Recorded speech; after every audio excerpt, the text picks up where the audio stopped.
Distinguished Chair, Excellencies, ladies and gentlemen.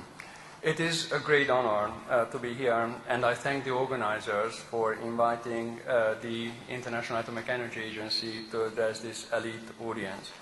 My assignment today is to evaluate the nuclear option.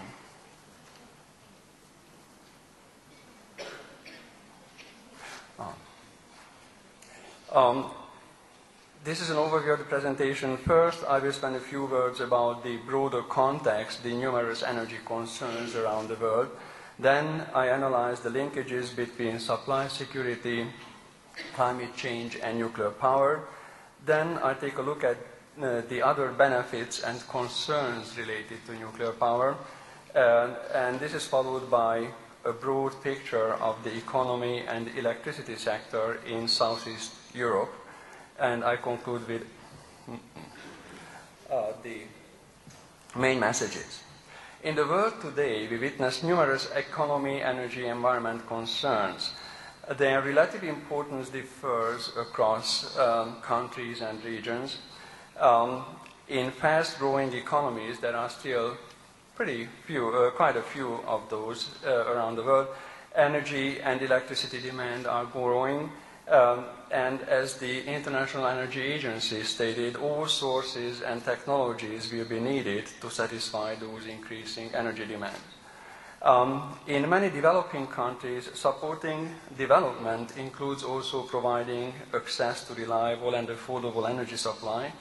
In some countries, social objectives include provision of cheap electricity as a social service. Another dimension is related to the limited global fossil sources and the oil and gas exports. And in some countries, the lack of domestic fossil sources, especially the cheap sort, and running out of cheap domestic sources are important issues. Competitiveness and economic efficiency is a major issue in many countries. Energy supply security is one of the big topics selected for this conference. Fossil fuel prices, increasing environmental concerns, and there are at least two kinds that need to be mentioned. Regional air quality, especially in East and Southeast Asia, are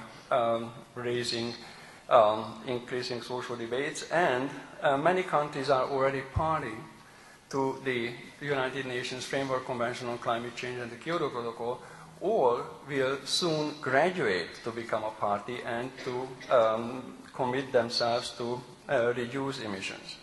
And the broader aspirations for fostering sustainable development and sustainable energy development within that are also important issues.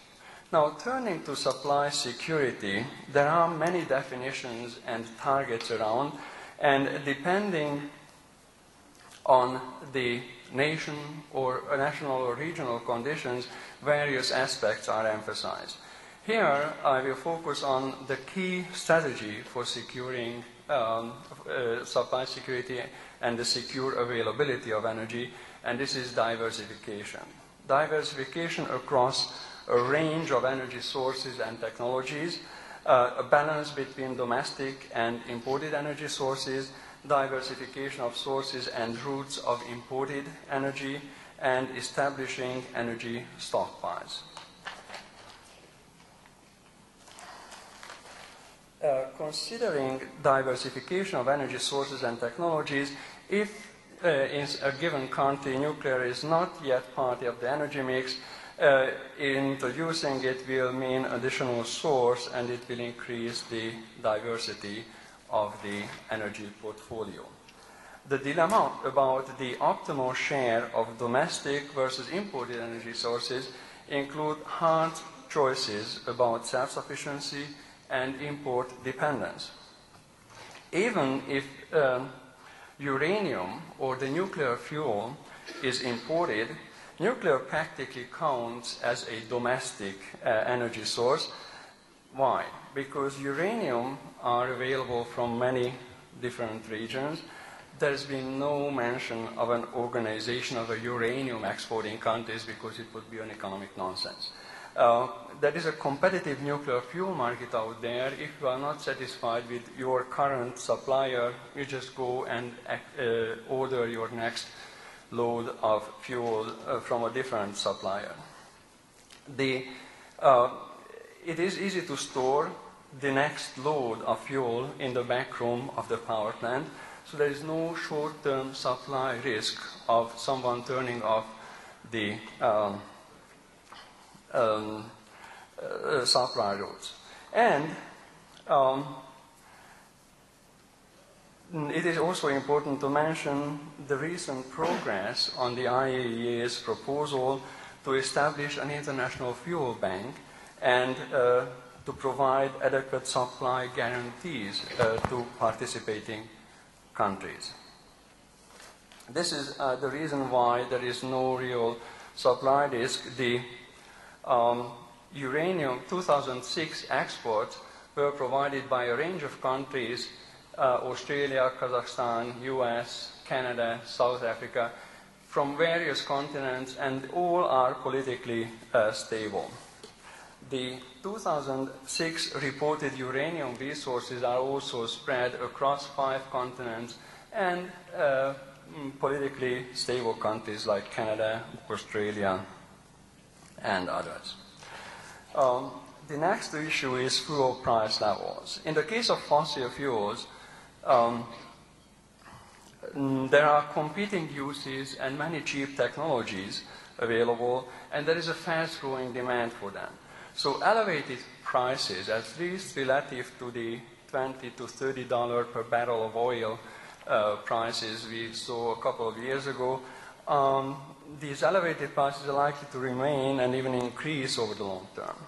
For uranium, there is no alternative use. There are abundant resources around the world, and therefore low prices are likely to remain. Another aspect is the electricity price elasticity. What is the impact of doubling the resource price on the cost of electricity? In the case of uranium, it will be hardly noticeable. It will increase the electricity only by 4% if uranium prices would double. For coal, the same number would be 40%, and doubling gas prices would increase the gas-generated cost of electricity by 70%. So my first point is that nuclear can address several aspects of supply security. It could add to the supply mix. It is a low-risk fuel supply. There are reasonable expectations for long-term low price levels, and there is low volatility risk because the fuel cost is a small share of the electricity price. Currently, these benefits are not visible to private investors. They are sort of public goods which are always underprovided by markets. Now, turning to climate change, excuse me. If you look at various energy projections, most of them indicate a fast increase in global energy demand over the next few decades. The World Energy Outlook by the IEA, the International Energy Agency, and the Energy Technology Perspectives last year both projected a massive increase in the total primary energy demand around the world by going to 17.7 billion tons of oil equivalent by 2030 and reaching 23 billion tons by 2050. If we look at